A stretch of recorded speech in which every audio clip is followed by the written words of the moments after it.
I got accepted at McDonald's. However, I was given a horrifying list of rules to follow. I was 17 and pretty naive at the time. I desperately needed money to add to my college fund because I blew all my money on anime waifu body pillows. My parents did not plan it out so well, so there was a really high chance I wouldn't go to college if I didn't get a job. I was mostly busy during the whole day. I was a day person and wasn't very productive at night. During the day, I was either hanging out with friends, working out, studying, or learning and practicing for coding competitions to add to my portfolio. And usually at night I wasn't doing anything. The most productive thing at night was just some plain old written homework. Because of the reasons mentioned above, and because of the fact that I did not sleep a lot at night, approximately about 3 to 4 hours, I decided to kill 2 birds with 1 stone and take a night shift job. That way I could get paid for doing absolutely zero mental work and get my homework done. I applied at a lot of places, but I have to admit, I was a big fan of fast food, so fast food jobs were on the top of my priority list. So when I got a job at a McDonald's, it was a no-brainer for me. The McDonald's was located a bit on the outskirts of town, probably for travelers, but I didn't mind as long as was getting paid, and it being isolated also meant there would be comparatively fewer customers, so I might even get a chance to squeeze in another hour of sleep. I got into my dad's car and went to the store. It looked pretty dreary. The outside walls had a bit of mold on them. I entered the small building to be greeted by a middle-aged man standing behind the counter. He greeted me with a smile and a nod of acknowledgement. He took me to the drive-through booth where I would be receiving orders and explained how everything worked. The ice cream machines, the soft drink dispensers, and the fryers. After he had given a quick tour of the building, he brought me back to the counter, took a deep breath,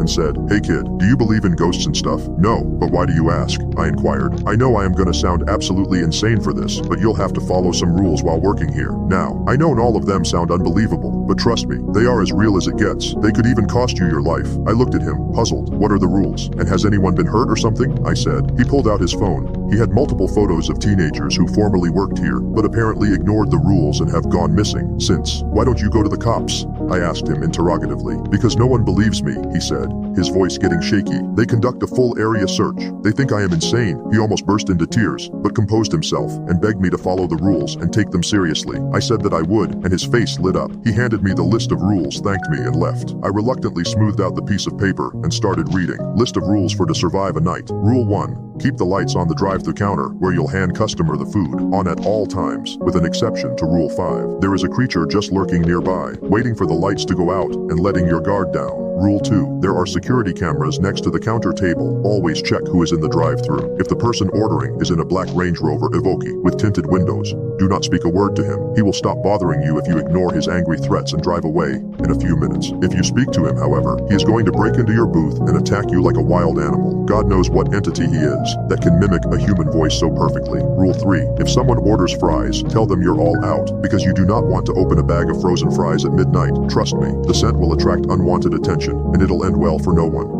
Rule 4. If you hear your name being called from behind you, stop everything you're doing, lay down and close your eyes. You might feel teeth on your limbs, or giant talons rubbing against your head or torso, but please do not move. It'll be gone after you hear a demonic giggling. Rule 5. If you see a 5-year-old girl with no eyes, standing in the driveway looking directly at the camera, lock all the doors and windows and close all the lights. You might hear screaming, roaring, and screeching from the outside. Once it's been a minute since the sounds have ceased, turn the lights back on and continue with your job. Rule 6. If you hear people in the main dining area, do not check that out. No one is there, since the place will be locked. It's just another distraction by the creature lurking nearby. Rule 7. If the lights go out by themselves, chop off a toe or a finger and place it on the drive-thru counter and duck behind it. You'll hear low growls, followed by a quick snatching sound. Get up once the lights are back and check the counter. If your finger toe is missing, congratulations, you're gonna live to see another day. If the finger toe is still there, just pray to God it kills you quickly and doesn't take its time, cherishing your screams. Rule 8. It is advised you do not sleep, because then you can miss your name being called, or the 5-year-old girl, or the laughing and talking sounds of people in the dining area, which can cost you your life. I was puzzled. If this was a joke, it was a terrible one. I thought to myself, just before noticing movement in one of the bushes in the drive-thru. You know how you think you can be brave and fight through the fear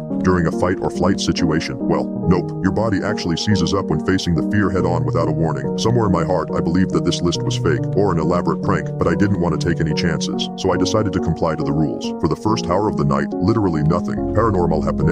I didn't even get a customer till then. This will be easy, I see hid and thought to myself, flipping through the cameras every 20 minutes. He almost didn't notice the little girl peeking through a bush. Her eye sockets were devoid of eyes. I looked at them, and they seemed void of any human emotion. They were evil in a way. The more I looked in them, the more I wanted to cry. I was so fixated, I almost forgot to switch the lights off, but remembered rule 5. I got under the counter after switching off the lights. I heard something slam against the left wall of the booth like something big had lashed out and tried to break through the wall. Then I heard quick footsteps, followed by the cries of a little girl. The cries kept on increasing in intensity, to the point where I thought I would actually go deaf. I covered my ears, but could obviously still hear her cries. The cries ceased within 30 seconds, and I heard a low growl. The growl was followed by the sounds of roaring and slashing of meat. The sounds were so disgusting that I threw up all over the floor. After collecting myself mentally, then got up and turned the lights back on. I cleaned the puka and contemplated what I had just been through. Before I was even finished thinking about this, I heard people talking. The noise was very distant. I couldn't make out any words, just laughs, giggles, and overlapping voices. The night was eerily silent, so I could hear every little thing that went bump in the night. I was just about to go check it out when I remembered some rules regarding this specific event. I reread the list and found it. It was rule 6.